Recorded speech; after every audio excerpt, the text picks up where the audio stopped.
we can perfect this life. Just like, do we have anyone here who's a chemist? Is anyone a chemist? Anyway, in chemistry, if you get the right amounts, and you combine them, you get, everything's very scientific. You have to follow the formula perfectly, and then you get the correct result. So this verse here, I keep saying this verse here. Oh, I sent it to you on WhatsApp. Oh, did you? Oh, sorry. Yeah, sorry. Okay. I'll tell you again. So it's Chaitanya Charitamrita, Adi Leela, chapter 17, text 31. So this is the third verse from the Shikshashtakam. As I say, the 8 verses left by God. And if you only left 8 verses, then you can know. Of course, Krishna spoke the Bhagavad Gita, that's 700 verses. But when he appeared as Caitanya Mahaprabhu, he put everything into these 8 verses. So this is the third verse. Ah, perfect, we have it. Okay. Trinadapi Sanichana. Yeah, we'll do it responsibly. We'll try again. Trinadapi Sanichana. Tara Iva Sahishnana. Tara Iva Sahishnana. Amanina Manadena. Amanina Manadena. Kirtaniya Sadahari. Kirtaniya Sadahari.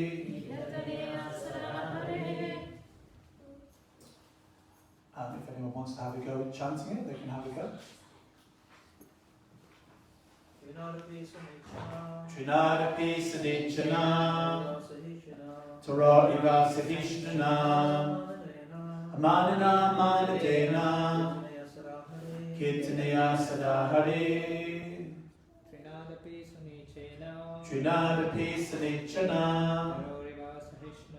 Tara Iva Sahishnana. Amanina Manadena. Kirtaniya Sadahari. Any of the ladies like to have a go? Trinadapi Sanichana. Tara Iva Sahishnana. Amanina Manadena. Caitanya Sadahari. Have we got Claudia? No, that's okay. So, translation and purport by His Divine Grace A.C. Bhaktivedanta Swami Srila Prabhupada. So listen very carefully. This is the formula for the supreme goal of life. Prema Pramatamahan. One who thinks himself lower than the grass, who is more tolerant than a tree, and who does not expect personal honour, yet is always prepared to give all respect to others, can very easily chant the holy name of the Lord. That's a slightly different translation from the one I'm used to, but the essence is there. One who thinks himself lower than the grass, who is more tolerant than a tree, and who does not expect personal honour, yet is always prepared to give all respect to others, can very easily always chant the holy name of the Lord. Purport. The grass is specifically mentioned in this verse because everyone tramples upon it, yet the grass never protests. This example indicates that a spiritual master or leader should not be proud of his position. Being always humbler than an ordinary common man, he should go on preaching the cult of Caitanya Mahaprabhu by chanting the Hare Krishna mantra. Amagyana Timirandasya Gyananjana Shalakaya Chakshurum Militam Yena Tasmai Shri Gurave Namaha Shri Chaitanya Manobishtam Stapitam Yena Bhutale Swayam Rupa Kadamayam Dadati Swahantikam. Jai Shri Krishna Chaitanya Prabhu Nityananda Shri Advaita Gadadhar Shivasadi Gaura Bhaktivinoda. Hare Krishna Krishna Krishna Hare Hare Hare Rama, Rama Rama, Hare Hare. So yes, this weekend we said is the 24-hour kirtan. And sometimes it's described in Sanskrit as Akhanda kirtan, which means unbroken. So when Srila Prabhupada, he opened our main temple in Vrindavan in 1975, he ordered that alongside all the other services going on in the temple and the worship of the deities, Krishna Balaram, he said that there should be Akhanda kirtan, unbroken kirtan. Kirtaniya Sadahari, continuous chanting. So Prabhupada opened the temple in 1975. And the devotees there, they tried to do that. But, it wasn't so easy. I mean, Dhananjaya Prabhu here runs the 4-hour kirtan once a month here. It's a wonderful festival. And Dhananjaya will say every week, it's a 4-hour kirtan.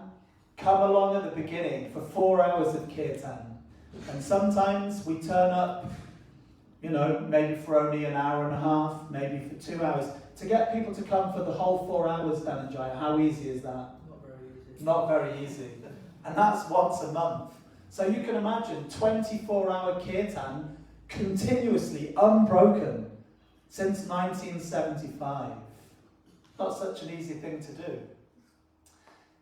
So, fast forward 11 years to 1986, one devotee, Ayendra Prabhu, he went to Vrindavan. He was American from New York, and he'd been chanting on the streets of New York, but he knew that Prabhupada had given this order that there should be Akhanda kirtan, unbroken kirtan going on in Vrindavan.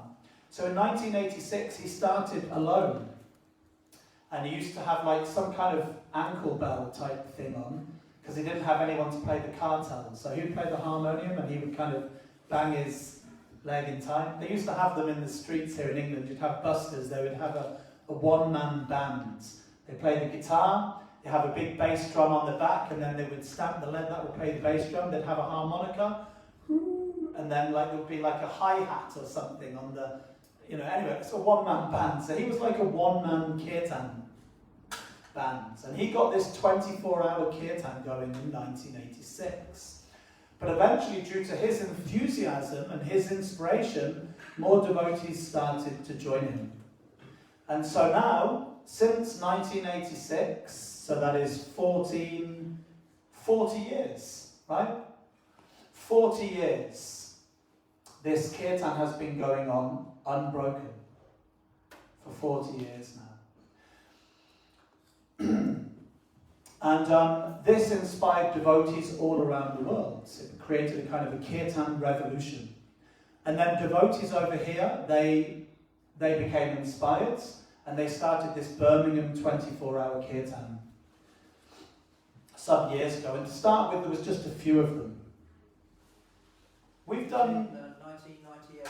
1998, were you there? Or, yeah. Yeah, wow. Wow, okay, so there we go. We have Dhananjaya Prabhu. He was there at the first one in 1998. And how many people were there? About 30 people. But now if you go, it's over 2 days, and it's, there's hundreds and hundreds of thousands of people go there. So it's just kind of, it's grown like this. So today we thought, seeing as, it's nice to speak about something topical, we should speak something in relation to this. So, why should we chant Hare Krishna? Why should we chant Hare Krishna? Well, there are many verses. So, in spiritual life, we have to follow what is called Guru, Sadhu, and Shastra. Guru means the spiritual teacher, Sadhu means the holy people, the sadhus, and then Shastra means the scriptures. And of all of them, the most important thing is what it says in the scriptures. Because what the sadhu says and what the guru says, if the guru says something but you don't find it in Shastra, you should reject it.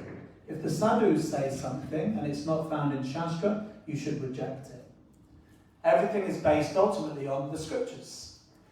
So therefore, there's a very famous verse, Harinama, Harinama, Harinama Eva Kevalam, Kalau Nasjeva, Nasjeva, Nasjeva, Gatir, and Yutam. This is from the Brihad Naradiya Purana. So it is said, in this age of Kali, that is the age that we're living in now, there was no other means for deliverance, no other means for self-realization, but to chant the holy names, chant the holy names, chant the holy names. It says it 3 times. Harinama, Harinama, Harinama Eva Kevalam. And then it says, Nasjeva, Nasjeva, Nasjeva, Katira Nita. There is no other way, no other way, no other way. So that's quite emphatic, right? That's quite emphatic. It's repeated 3 times. Chant the holy names, chant the holy names, chant the holy names. And then if you're still left with any doubts, there is no other way, no other way, no other way. Now, we were saying to start with that in this day and age, people want things quickly. Why were we talking about that? What was the point we were making? About people don't have any patience. What was that? Someone said. The expressions that we use. Oh, the expressions, that's right, yeah. I said bear with me, and you said it's bear with. And then we were saying, yeah, TBH, that's to be honest.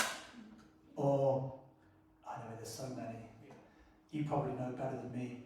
The older you get, the more out of touch you get with language. But the point is that in this day and age, no one's got any patience. Everyone wants everything. And when do we want it? Now. So you get instant coffee, instant meals. People can't even be bothered to cook now. In Sunderland, they have these robots. I mean, it's crazy. It's like something from Terminator 2. People ring up the takeaway, and there are robots that drive down the street that bring your food to you. I mean, it's like something out of some dystopian movie. I don't know if they have them in Newcastle, but they have them in Sunderland, these robots. Whenever we're driving in the car, our kids get really excited. Look, it's a robot. So people are too lazy in this age. They want everything now. So even when it comes to spiritual life, we need something which is fast-acting, which is powerful, which anyone can do.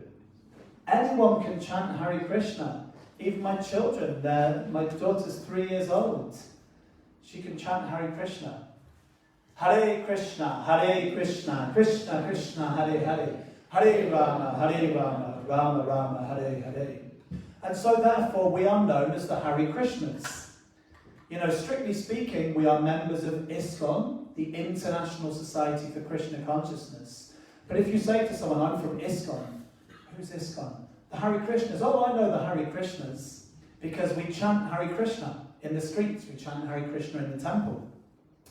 One time, Srila Prabhupada, he was on a walk. He used to go on these morning walks in India. And he was going on a walk on the beach in Mumbai. And a young boy came up to him and said, Hare Krishna.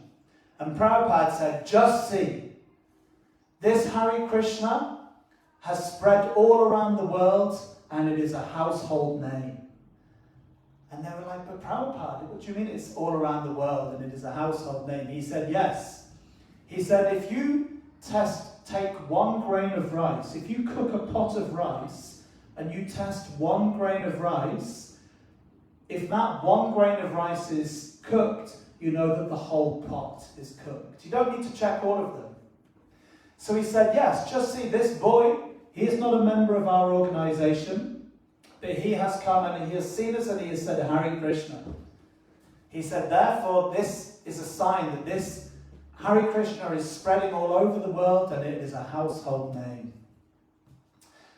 And there's another beautiful verse from the Srimad Bhagavatam. Kale dosha nadei rajan astyeko mahangana kirtanat eva krishnasya mukta sangha parambrajet. So this verse says, this age that we're living in is an ocean of inauspiciousness. I mean, all you have to do is turn on the news and you're just bombarded with war, famine, genocide, pestilence, disease, right? It's like it's hard to get away from it. This age that we're living in is an age of inauspiciousness. everything is inauspicious. But, and then Srila Prabhupada, in fact, he said, don't be surprised. Don't be surprised when things go wrong. This is the material world, and it is Kali Yuga. This is like the winter age. Kali Yuga is described as the age of quarrel, the age of strife, the age of hypocrisy.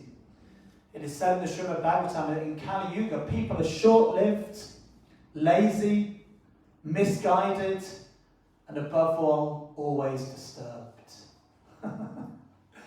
That is the symptom of Kali Yuga. So Prabhupada said, don't be surprised when things go wrong. Be surprised if things go right.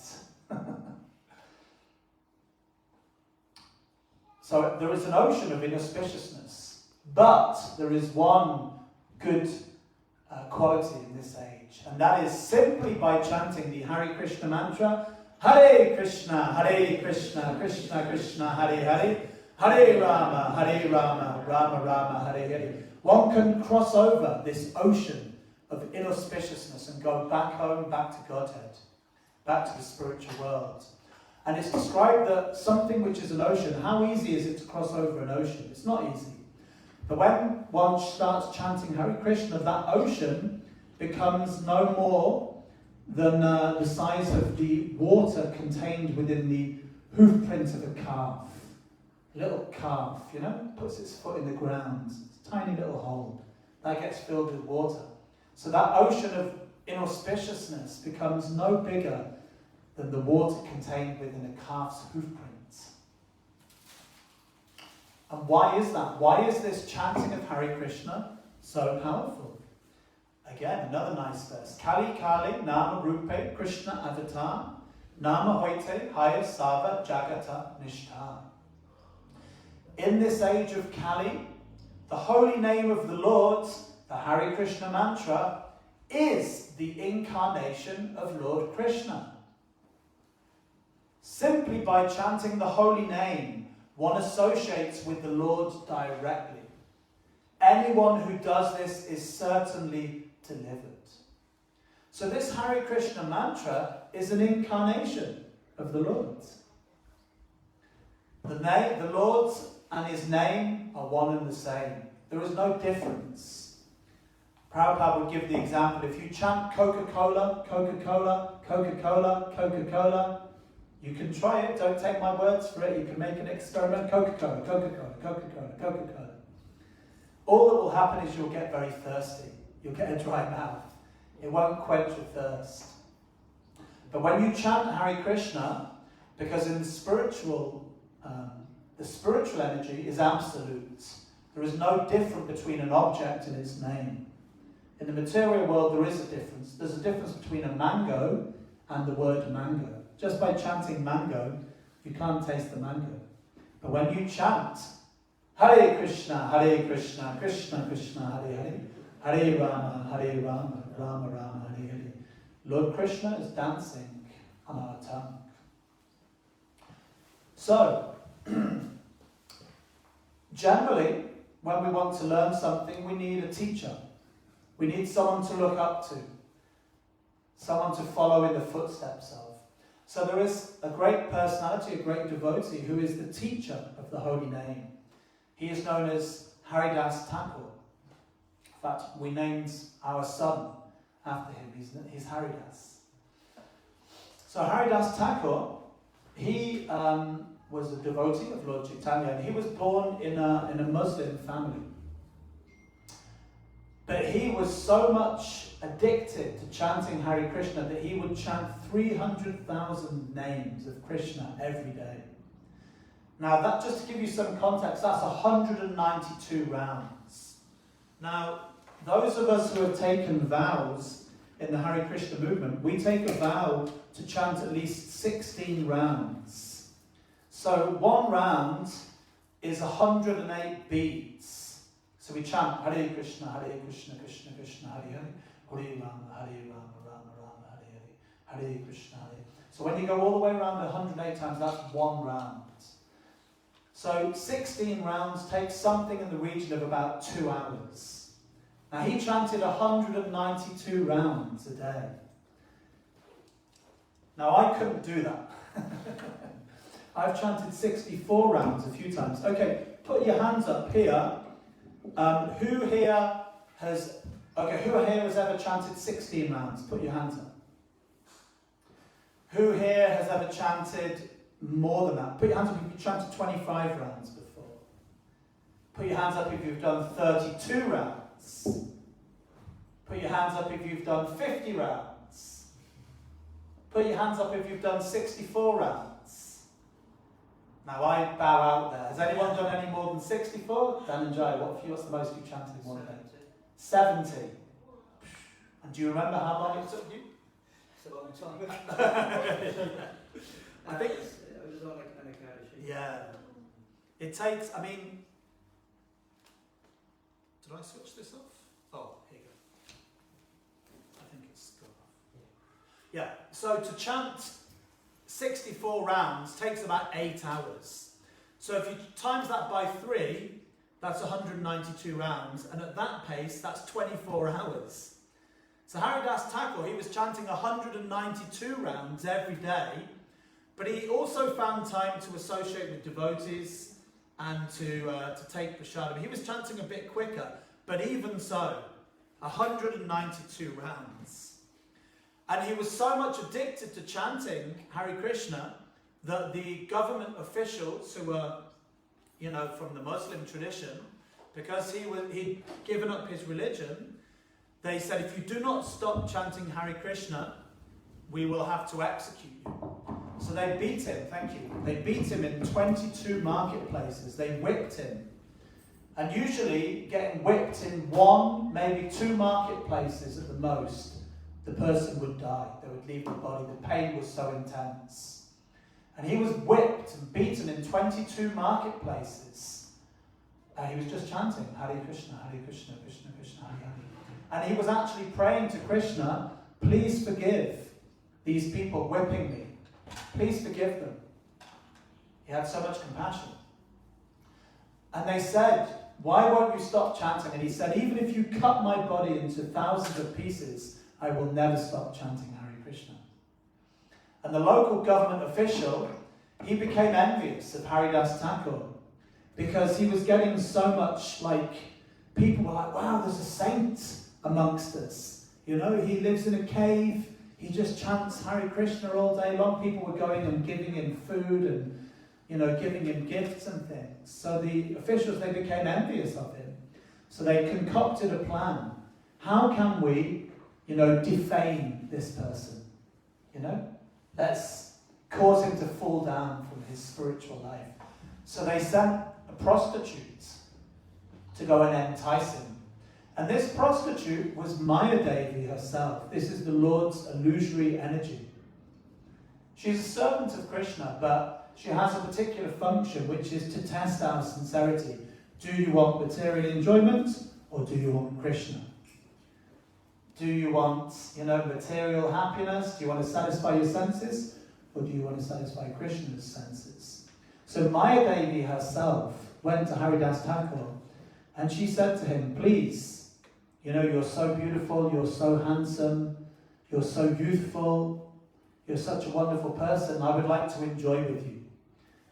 And he didn't say no. He said, no problem, I'm happy to satisfy your desires, but you have to wait till I've finished my rounds.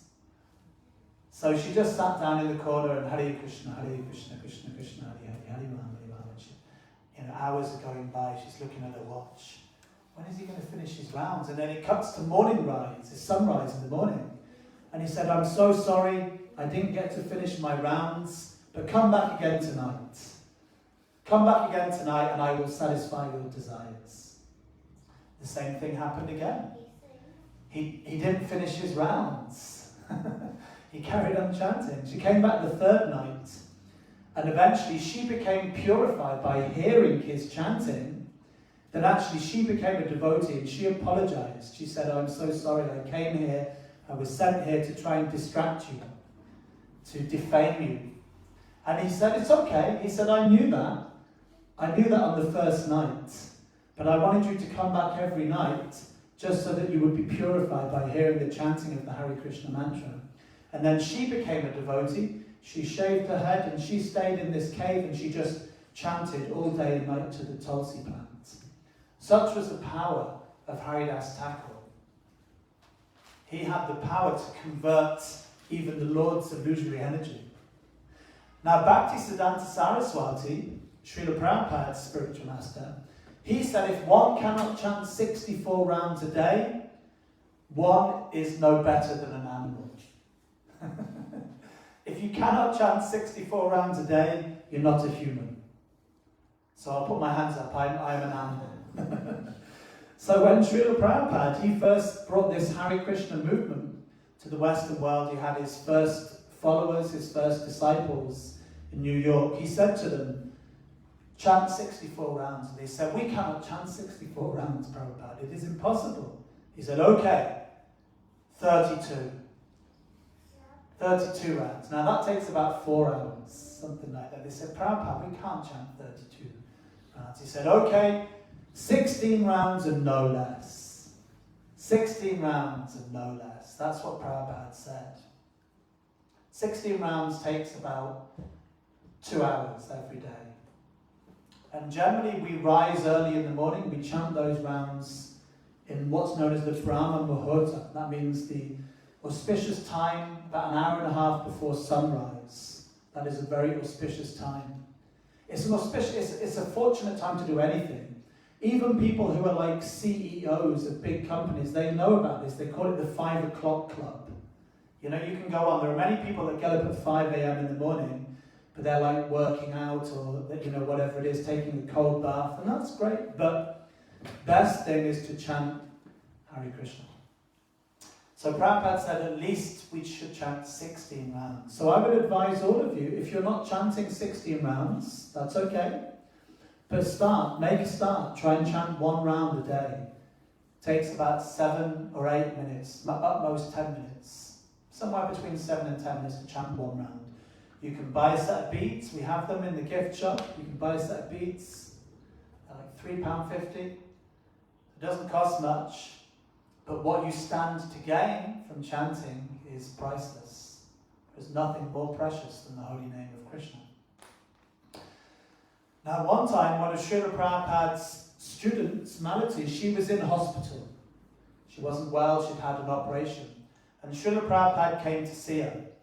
And she said, oh, Swamiji, I'm so sorry. I've not been able to engage in any seva. I've not been able to perform any devotional service because I can't get out of bed. All I can do is simply chant on my beads. And Prabhupada said, yes, this is the goal. Just continuous chanting. Hare Krishna, Krishna Krishna, Hare Hare. Hare Rama, Rama Rama, Hare Hare.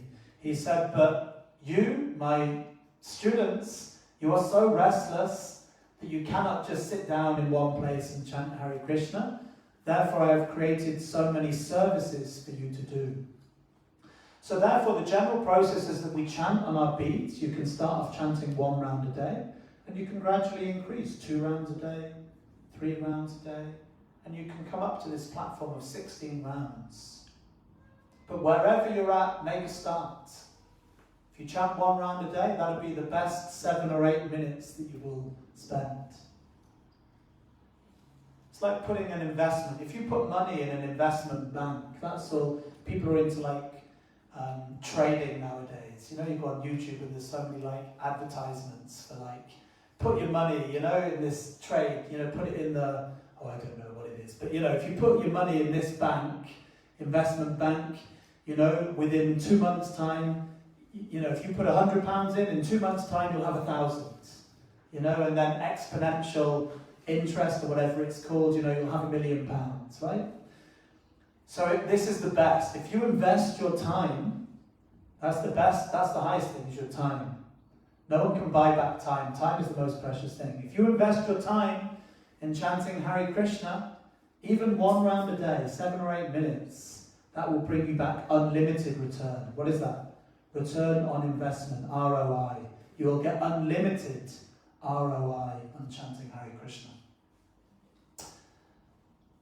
But the point is, we cannot chant Hare Krishna continuously if we don't have a taste. Therefore, Krishna says in the Bhagavad Gita, Vishya Vinivatante Param drist, what is it? Vishya vinivartante. Niraha. Niraharasya dehina. Rasavajam rasopyasya. Param dristra nivartate. That one can only give something up if one gets a higher taste. Param dristra nivartate. You cannot give up your, we cannot give up our materialistic activities unless we have a higher taste.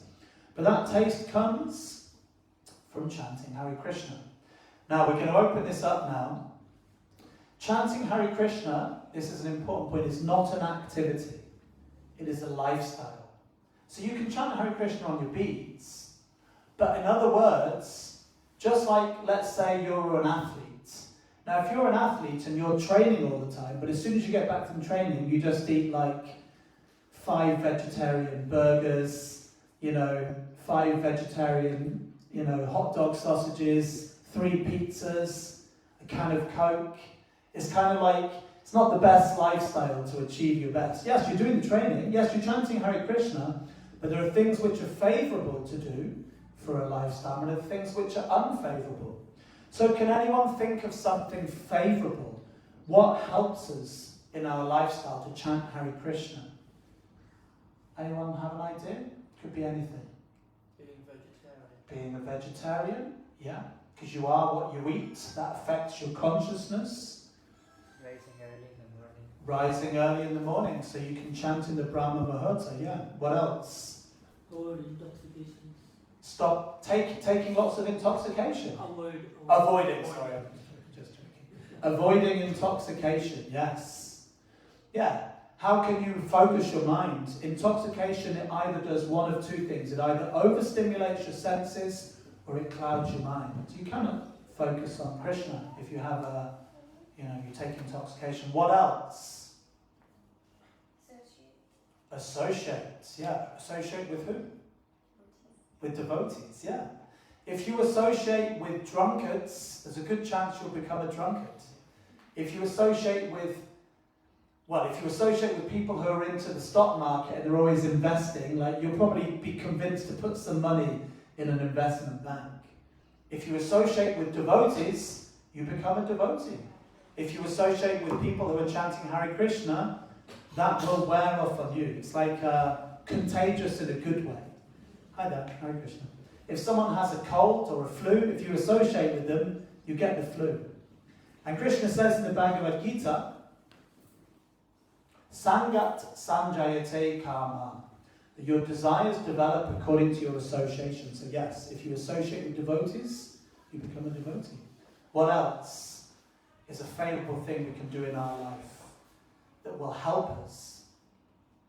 Okay, let's look at it the other way around. I've got 4 things here. I've written down: read Bhagavad Gita regularly, associate with devotees. We had take prasadam, Dhananjaya kind of alluded to that. Follow the 4 regulative principles. Okay, what about things which we should avoid? Well, we said that. Deepak said avoid intoxication. What else can we do? What else should we avoid if we're chanting Hare Krishna? Materialistic people. Avoid materialistic people, yes. Yeah, and that might just not mean, people, it might mean watching too much television, right? Watching too much Netflix or scrolling too much on Instagram at materialistic people enjoying themselves. That kills our desire for devotional service. Yes. Anything else? Laziness. Avoid laziness. Yeah. Yeah, laziness. I mean, what to speak of chanting Hare Krishna? If you're lazy, you won't be successful in material life or spiritual life. Yeah. But particularly material desires, they take away the determination for devotional service. Anyone else? Any other ideas? Lying or abusing. Abusing. Online. Online abusing, yeah. And particularly if we criticize devotees, that's called sadhu ninda. That's one of the worst things we can do. If we criticize, saintly people, Krishna doesn't like that. Actually, there are 10 offences against the holy names. We can go through them, but rather than focus on the negative, what it's best to do is look at what's the opposite of that. So the first offence against the holy name is to blaspheme devotees.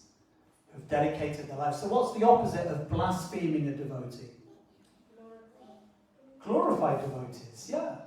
So yeah, we don't need to worry about, we shouldn't think, oh, I better not blaspheme a devotee. No, just do the opposite. Glorify a devotee. Wow. You know, these garlands who made the garlands today? Sia and yourself? No, is it just the two of you? Yeah, so we can say, wow, look at these beautiful garlands. They're so nice. Novi and Sia, thank you for making such beautiful garlands. Thank you, Dan and Jaya, for leading such a wonderful kirtan. Thank you, me, for leading... No, no, we don't glorify ourselves. That's not good for devotion service.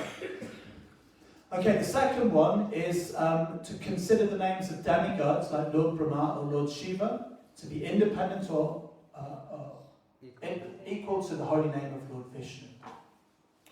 So that means really that, in other words, rather than just glorifying the demigods, we should just glorify Krishna. Because Krishna is the source of all the demigods. If you want to water the root of a tree, yes, you can try and water each leaf on the tree, but that's not the process. The process is you water the root. So Krishna is the source of everyone. Ekala, Ishvara, Ara, Sabha, Bricha. Ekala, Ishvara, Krishna, Ara, Sabha, Bricha. Bengali means that Krishna is the supreme master and everyone else is his servants. Even Shiva. But he's Mahadev, he's the king of the gods. Yes, but he's Vaishnavanam Yata Shambhu. He's the best devotee of Krishna. You see Lord Shiva, he's chanting, he's got japa beads. What is he chanting? Chanting names of the Supreme. Third one is to disobey the orders of the spiritual master. So again, make sure you follow the orders of the spiritual master. Anyway, we get the idea. In other words, there are things which are favourable and things which are unfavourable. So chanting Hare Krishna, it's not just an activity, it's a lifestyle. In the beginning, it may be. But then if we want to improve our quality and improve our quantity, then we have to think, what else could I be doing? They call that marginal gains, right? You know, like someone who is like an athlete. So just a couple of weeks ago, I think it might have been last week, there was the London Marathon. And one devotee, sorry, he's a devotee of running, but one athlete, well, two athletes ran under 2 hours for the marathon. Now, I don't know if any of you are runners and you can appreciate quite how amazing that is. I've run a marathon, and I ran a marathon in 3 hours 43. And I had to put in a lot of training to be able to do that. To run sub 2 for a marathon, it's unheard of. And then 2 people did it in one race. Now that means they had to have their nutrition right, they have to have their rest right. It meant that the weather had to be right on the day, they can't have got any illness during their training, and then they have these super shoes with carbon plates. And it's described that these super shoes, they will improve your running by something like 3%. Now, if you run 3 seconds quicker on each mile, that doesn't sound like much, right? Run a mile. Okay, but I can run, now with these super shoes, I can run 3 seconds quicker. Well, for someone like us, that doesn't make a difference, you know? But for an elite athlete, they're looking for these marginal gains. What else can I improve to improve my performance? So chanting Hare Krishna is that's a lifestyle. We're looking for these things which will help our chanting. And therefore, we come to today's verse. Actually, one other thing as well is, one famous devotee within our movement, he's left the world now, but Vishnu Jan Swami, he said, if we don't have taste for japa, that's chanting on beats, he said then we should do more kirtan. He used to say kirtan up, kirtan down, kirtan, kirtan, all around. And one of the benefits of being in kirtan is if the person that's leading the chanting has a taste for chanting Hare Krishna.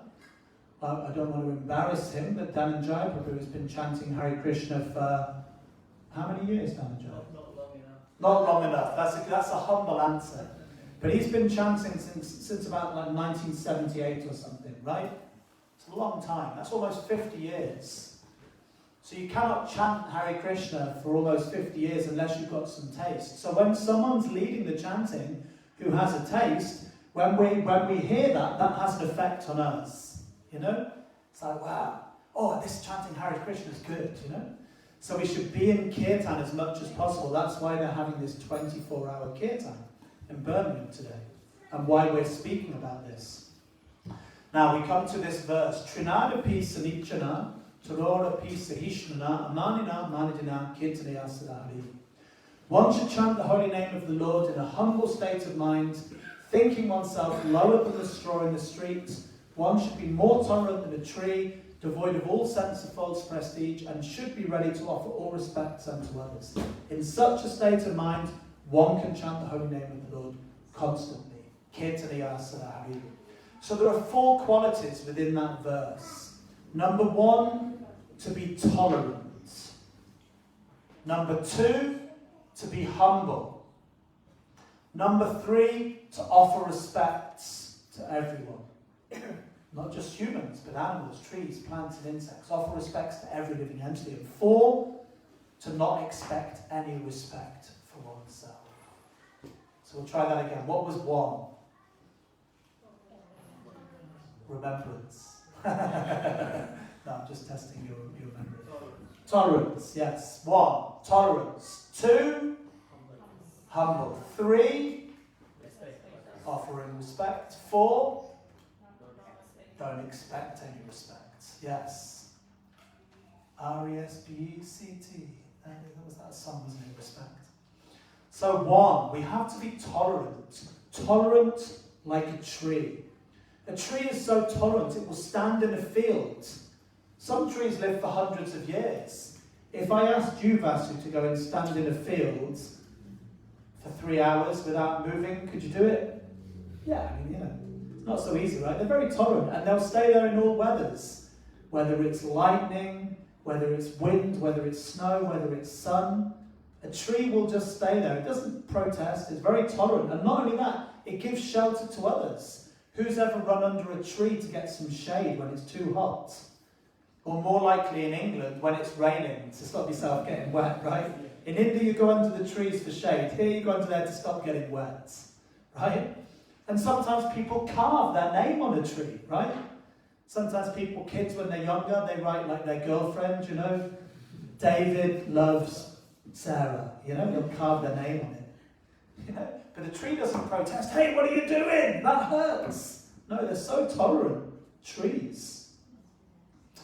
Humble, like a blade of grass. Grass is, you can't get any lower than grass. Grass is the lowest. Everyone walks all over the grass. Dogs go and do their business. They pass stool on the grass. I mean, how much more humble can you get than a blade of grass? Or it just gets cut down, you know, with the lawnmowers or, you know, whatever. All kinds of things, you know. And therefore, a sign of humility, one great devotee of Lord Chaitanya, Sanatana Goswami, he approached Lord Chaitanya with a blade of grass in his mouth. Because it's like humbling yourself before someone, you know, with a blade of, I'm approaching you, I'm lower than the straw in the street. And Lord Chaitanya, Krishna is attracted by humility. But not false humility. Like sometimes we can be falsely humble. Someone, you know, can come and say, that was such a nice kirtan that you led, and you say, it is all Krishna's mercy. Yeah. But inside we're thinking, yeah, damn right it was a good kirtan. I'm such a brilliant kirtan singer, you know. There is no one who leads a better kirtan than me. Externally, you know, oh, that was you've cleaned the floor so nicely, and you know, it's easy to become proud, you know. They say pride comes before a fall. What is the opposite of pride? Humility. Remember the straw in the street. Offering respect to others. No one wants to offer respects. We want people to offer respects to us. Bow down before me. I'm not bowing down before Krishna. I don't bow down to anyone. But we have to bow down. And we have to offer respect. And how do we do that? By identifying ourselves as a servant. Das. When we take vows in the Hare Krishna movement, we get the name We get the suffix at the end of our name, Das or Dasi. My name is Caitanya Vallabha Das. You know, someone asked me, what's my name? And I'm Caitanya Vallabha, you know? No, Das, that's the most important part. I'm the servant. I'm not only the servant of Krishna, but the servant of the servant of the servant ad infinitum. Gopipatu Padagamalayo Dasu Dasu Das. To be a servant in the material world is a degraded position, right? If you're the servant, people have servants, you know, to cook or clean for them. That's not a very high position. But in spiritual life, it's the highest. And the more that you are the servant, the more that there's people that you're serving in front of you, that means you get the mercy of the servant in front, and the servant in the front, and the servant in front, so you're getting the mercy of all of those servants. Dasu, dasu, das. So we see ourselves as servants, das or dasi, and we address others as Prabhu. I say Vasu Shreshth Prabhu. We don't see ourselves as Prabhu. If someone asks my name, I'm Caitanya Vallabha Prabhu. You know? No, I'm Caitanya Vallabha Das. We should address others as Prabhu, meaning master, and we say ourselves as Das. Dasosmi, I am your servant. Like we say, Namaste, Namo Namaha, Namaste. I offer my respects to you. So Krishna consciousness is a you first culture, not a me first culture. Materialistic society is me first. Everyone is tuned into the radio station WIIFM. That's what's in it for me.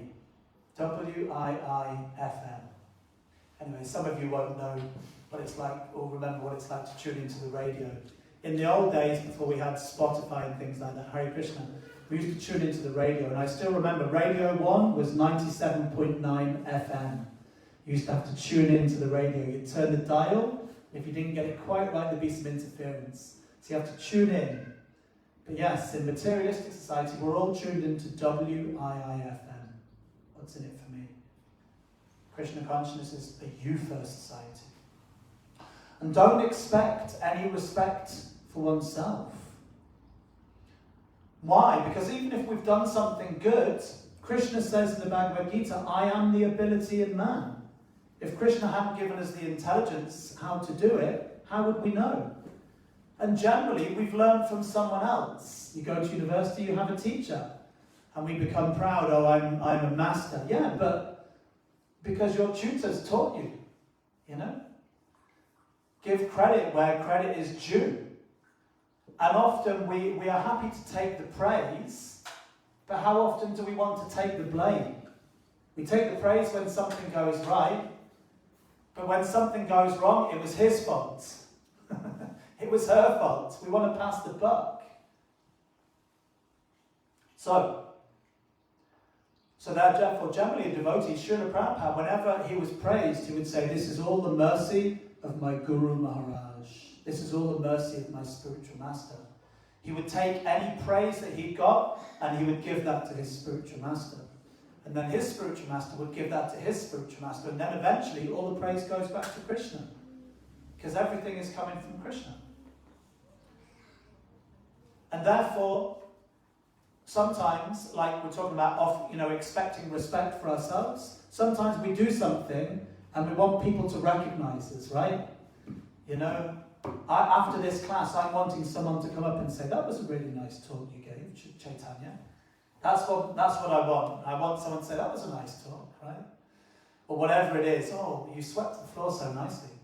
But actually, Bhaktisiddhanta Saraswati, Prabhupada's spiritual master, he used to say, do not try to see God, but act in such a way that God is pleased to see you. So in other words, don't try and make a big show of devotion. Oh, I'm so devoted. I'm such a great devotee. I'm such a wonderful Krishna Bhakta. Actually, it's better to do things without anyone noticing, you know? Because Krishna's definitely noticing. Sometimes when I was a young devotee living in the temple, when I used to have a bit more of a service attitude, I would try to find ways to serve devotees without anyone noticing. I would go to the shoe room and I would pick up all the devotees' shoes that were on the floor and I would put them nicely on the shoe racks. But I wouldn't tell anyone that I'd done it. You know, because it was like, oh, I was in the mood that I'm trying to do this without someone noticing me. Oh, wow, look at you. You're such a humble devotee. You've arranged all the shoots. So sometimes just try and look for ways to serve people without anyone noticing. It can be addictive. Yeah. Now, this is the last point now. How do we develop these qualities? Tolerance, what were they again? 1. 2, humble, very good. 3, respect. And 4, don't expect, respect. Bit of a tongue twist on that one, yeah. So how do we develop these qualities? Well, it is said in the Srimad Bhagavatam that all the qualities, all the good qualities of the demigods manifest automatically in someone who is performing devotional service for Krishna. And that is true, but that doesn't mean that we shouldn't also endeavour ourselves. So we should endeavour to try to develop these qualities. Practice tolerance, practice humility, practice offering respects to others. And next time you do something nice and your mind is looking for some praise, try to say, no, I don't want any praise for this, you know, I don't want any respect. So 2 things have to be there. And there's a wonderful pastime with Krishna and Mother Yashoda. This pastime took place in Kartik. Mother Yashoda, Krishna had been very naughty. He ran away and he stole all the butter and he broke the butter pots. Mother Yashoda, she was running after him. He'd been naughty, you know. He was angry because she, we probably know the story, but the point was, she was chasing after him. And she tried to, chastise him, because she's seeing Mother Yashoda as her son. They say, spare the rod, spoil the child. In other words, if you spoil your child, if you never keep your child in line, they grow up to become, a disturbance in society. You have to correct your children if they do something wrong. Say please and thank you. Sometimes our children, they'll say, water, water. And we'll say, can you ask nicely, please? And they'll say, please can I have some water? Yes, thank you. And then you give them water. What do you say? Thank you. You have to teach children, otherwise, So Mother Yashoda, she had to teach Krishna not to be naughty, so she was tying him up to the grinding mortar. But every time she was tying it, it was always 2 fingers too short. Whenever she kept adding rope, and it was 2 fingers too short. But eventually Krishna saw that Mother Yashoda, she was working so hard to try to, teach Krishna, that when he saw that she was working so hard, she was perspiring, then he agreed to be bound. So it is said the first finger that was too short represents what's known as the Bhakti Nishta, or the Bhakti Nishta. It means the fixed determination of a devotee that I'm going to serve Krishna no matter what.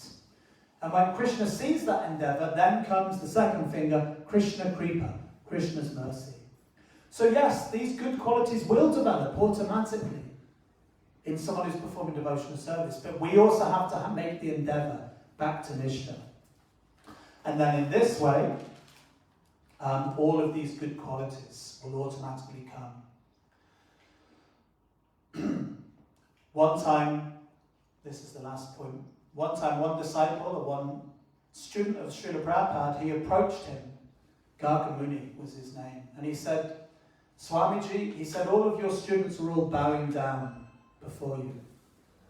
He said, but I don't feel like bowing down.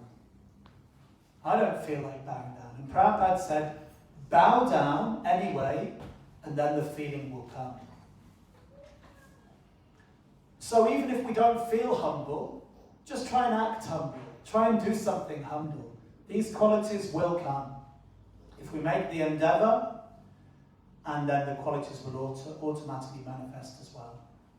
And so similarly, even if we don't have a taste for chanting Hare Krishna continuously, still we should chant continuously.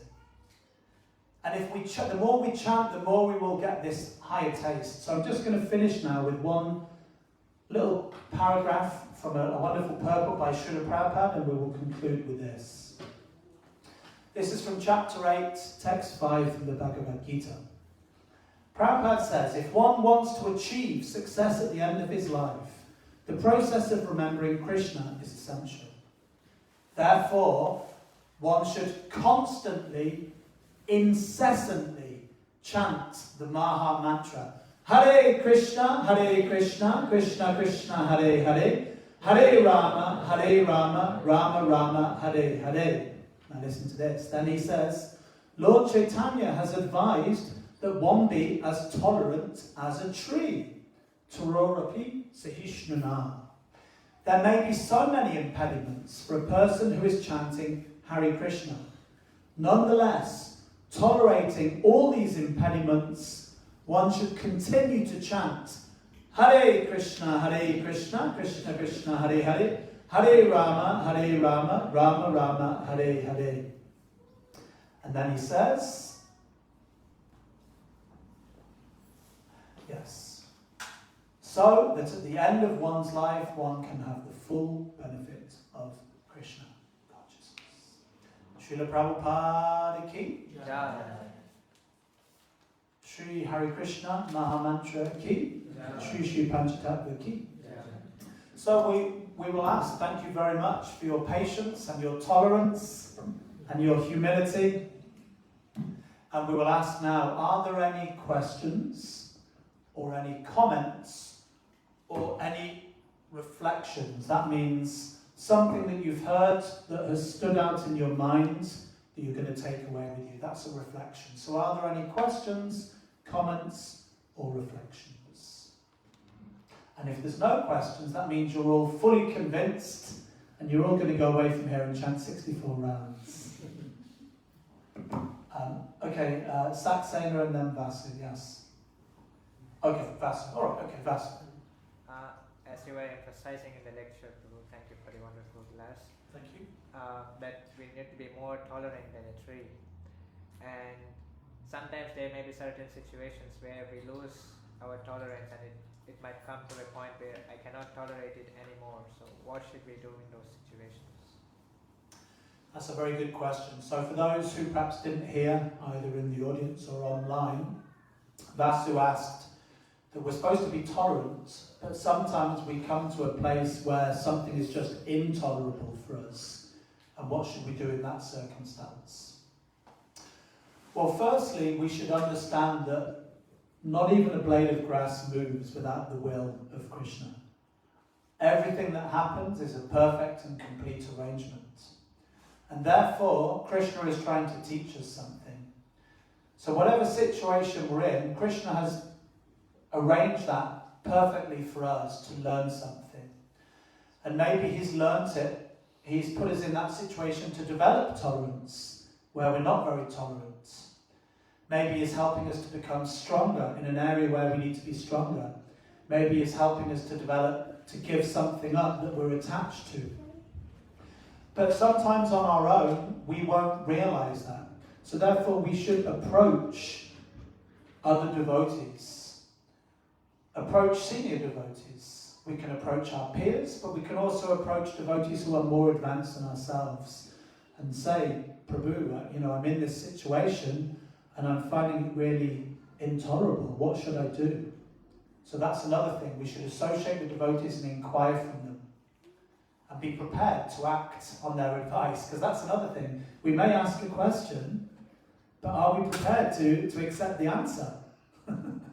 Someone might give you a question, but are you going to follow the advice? So that's one thing. Another thing is we have to have spiritual strength. We have to have spiritual strength, which comes from good sadhana, which comes from serious and sincere chanting, serious and sincere reading, Bhagavad Gita, serious and sincere devotional service. Because what will happen is, if we don't get enough hearing and chanting, devotional service will just seem like a burden. And we will think, oh, I'm being asked to sweep the floor, I'm being asked to wash the pots, I'm being asked to make garlands, I'm not even getting paid for it, I'm just doing this and, I'm just being exploited here. Right? We can feel like that. If there's not enough hearing and chanting, devotional service, we will just see it in a materialistic way. We'll see it in a mundane way. Oh, like today you've cooked the feast on your own, right? You're in Ranch Kumar, right? And then it's like, if I was working in a restaurant, I might have been paid, I might have, I don't know what the minimum wage is, but you've not been paid anything, right? We've not paid you today, have we? Have we paid you, Raj Kumar? No? Did you do it, joyfully? Were you happy to do it? Yes. Yeah. Because you're serious and sincere.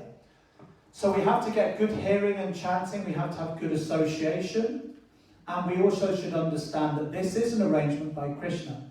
And sometimes we don't pass the test.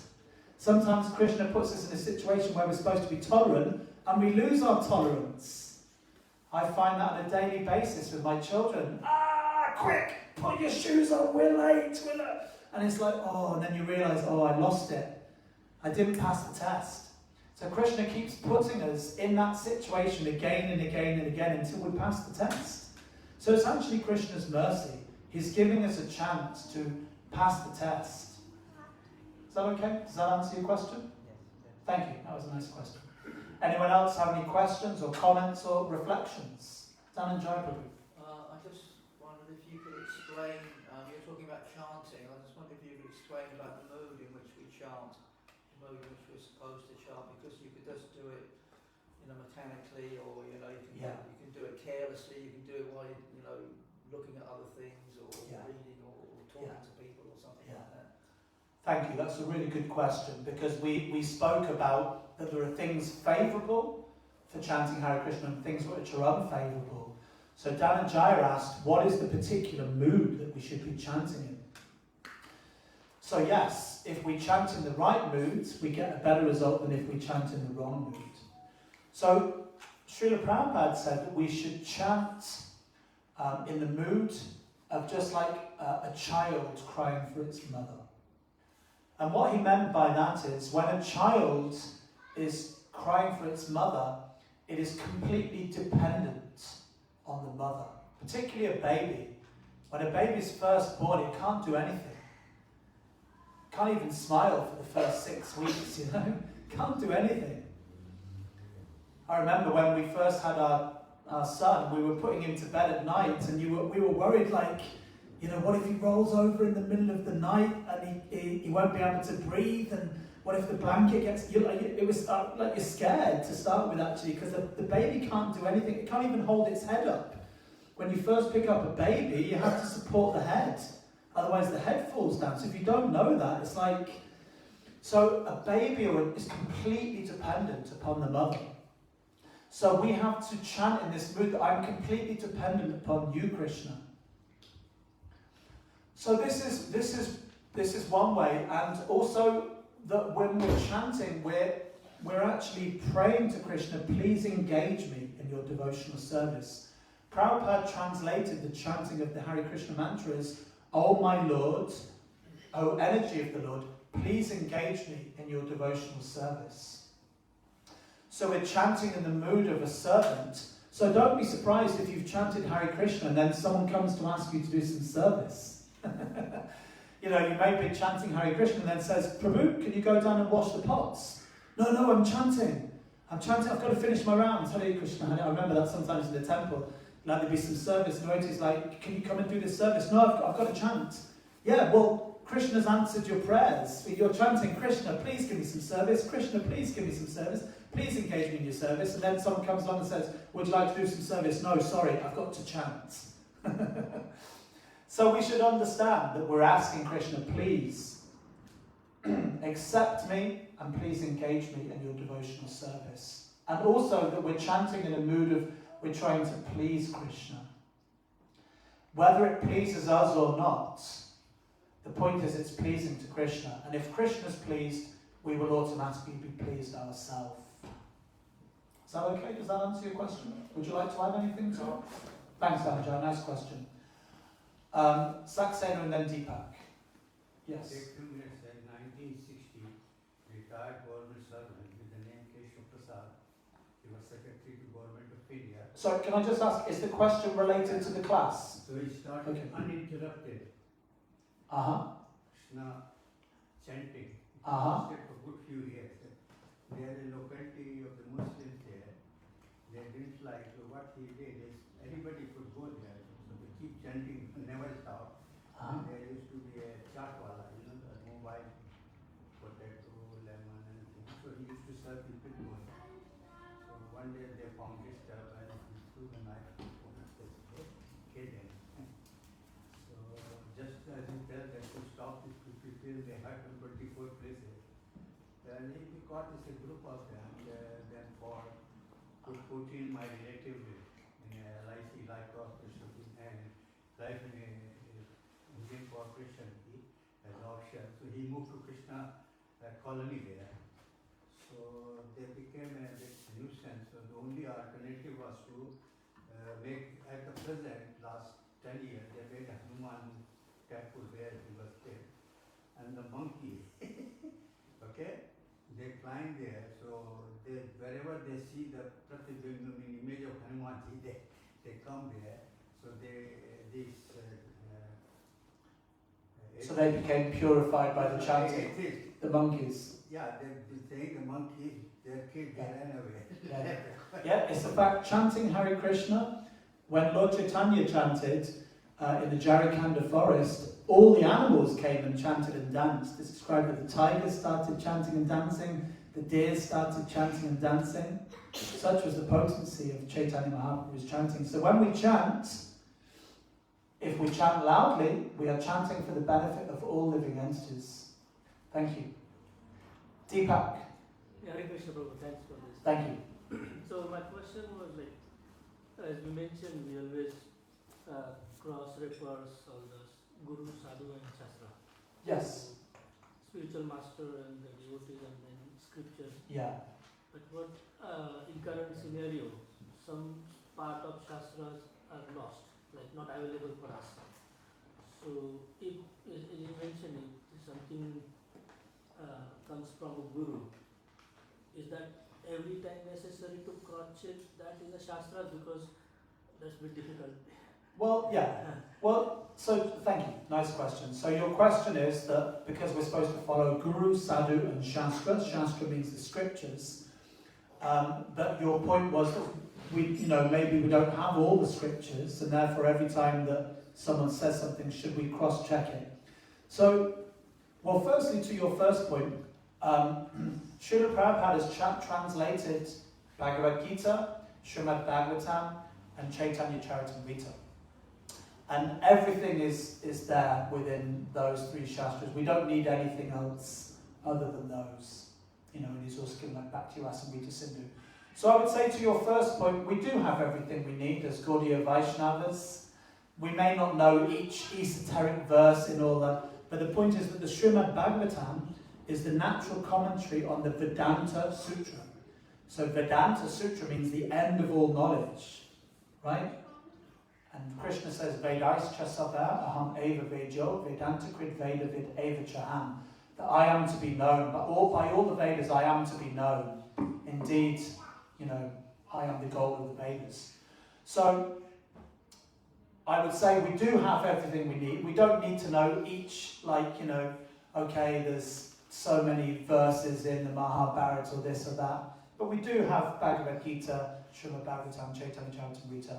The Bhagavatam is the natural commentary on the Vedanta Sutra, the end of all knowledge, given by Vyasadeva himself. So that's to your point. But what it means is, it doesn't mean that we, so for instance, if I say to you, Deepak, could you just give us a hand to just, take the pots downstairs, and you say, hang on, let me just check which Shastra does it say that I have to help with the pots. No, not like that. And also, our question should be not to avoid, but to inquire. Sometimes we might ask a question to we use the philosophy, no, that means I don't have to do that, That's to avoid. So no, it's not that we need to check everything, but it means that we should be familiar enough with the philosophy. We have to read the books, not just rely on the sadhus, not just rely on the guru. We also have to understand, because otherwise the guru may say something.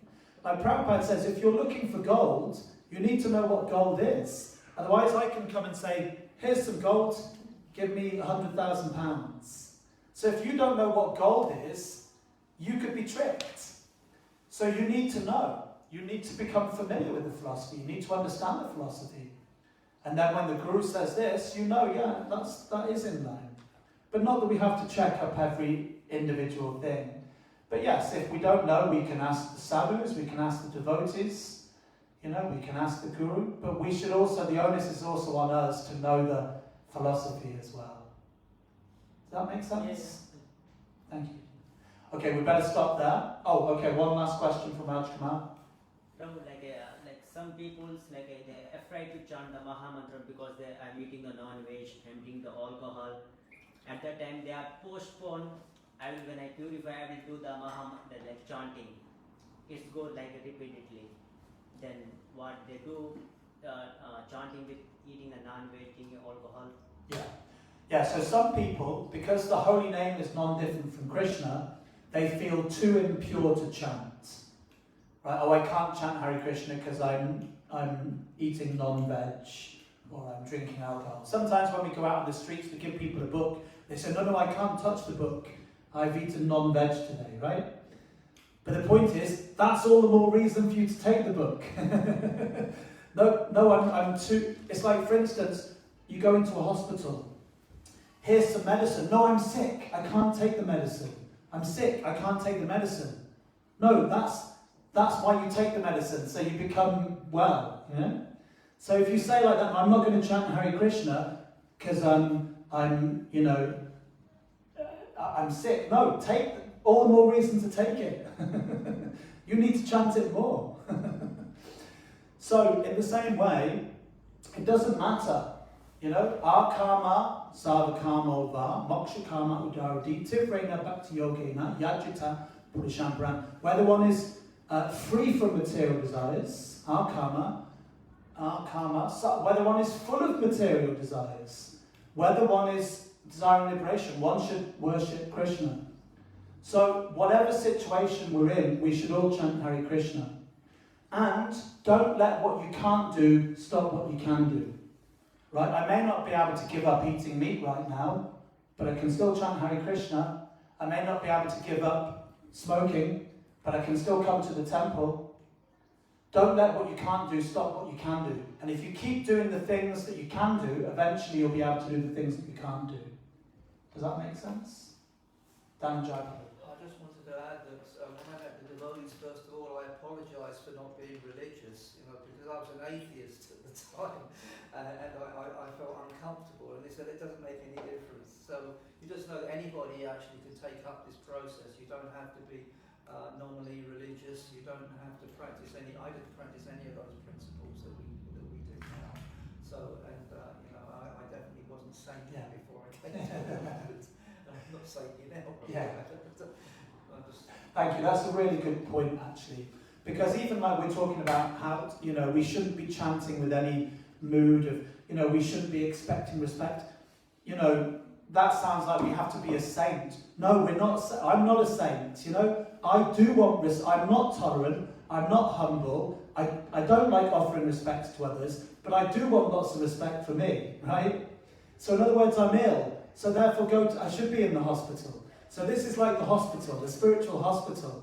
That's why we're here. So don't worry if we're full of all bad qualities. Like we said, Kaleh Dosha Nadeh Rajan. This age is full of inauspicious qualities. But there is one good quality. Kirtanat Eva Krishnasya Mukta Sangha Paramja. Simply by chanting Hare Krishna, we can overcome all inauspiciousness and we can become pure devotees. Thank you, Dhananjaya. Thank you. Thank you, Rajkumar. We will stop there. Oh, yes, okay, Claudia. Last one, yeah. I'm fairly new to Krishna consciousness, so I was wondering if you could explain more about the association, because if we're meant to avoid materialistic people, or if those people are our family, or you still want to give love and compassion to people. Good question. Yeah, so we were talking about saying we should avoid materialistic people. But that's quite hard. What does that mean? We just live in a cardboard box or a bubble and we don't talk to anyone, we don't see anyone? No, what it means is, It means that we have to be spiritually strong by chanting Hare Krishna, by reading the Bhagavad Gita, by associating. So then, when we are with non-devotees, rather than becoming affected by them, we can affect them. I'll just give you a little example. So that's the main point, is that we don't become affected by them, but we can affect them. So yes, of course you should speak to your family. Otherwise they're just going to think you've been brainwashed, you're in some weird cult. I was a bit like that when I first went home at university. I suddenly went home, it was Mother's Day, and I was like, all of a sudden I was sleeping on the floor next to my bed. I was having a cold shower. I wouldn't let my mum came into the kitchen. She said, "Oh, that smells nice," because I wouldn't eat her cooking, because I was like, and she said, "That smells nice." I said, "Mum, you can't smell the food before it's been offered to Krishna. Get out the kitchen," I made her wash her hands before I was a bit fanatical in the beginning, But actually that didn't give my mum a favourable impression of the Hare Krishna movement. She thought these guys are a bit weird, After some years I mellowed out a little bit. So of course we should associate with our family. Of course we have to go to work and associate. But what it means is that we don't become affected by their association, But in the beginning, we may be still a little affected, so therefore we have to be stronger, And that strength comes from accepting the association like that. And then, yes, then we can give people our association rather than taking. Just for example, when we take our children swimming on a Thursday, and we got speaking to one of the other parents of the children there, and one day I took some work with me, and he said, "What is it you do?" And I said, "Oh, I sell books on meditation and yoga, try and help people to live a more simple, peaceful way. I used to be a monk, that's why I've got this weird haircut." And he said, "I knew there was something different about you guys." He was talking about my wife and I. He said, "You guys are so friendly and so nice." He doesn't know us that well. He said, "You guys are always so nice and so friendly, and you always seem so calm." And he said, "I knew there was something different about you guys." And then we got talking, and then we invited him. We run this Kirtan event in Teesside, and him and his wife came along. So that was an example of where, rather than us becoming affected by others, we had a positive effect on them. Does that make sense? Does that answer your question? Thank you. Thanks, Claudia. Okay, we better stop there now. I've gone over time. I'm going to get told off by my better half.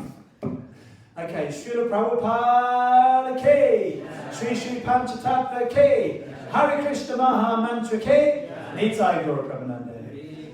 So now we are going to chant Hare Krishna. We're going to have Arti and Kirtan. We would like to ask all of you to stand up. You can put your cushions to the side, and we can sing and dance. So we generally have the men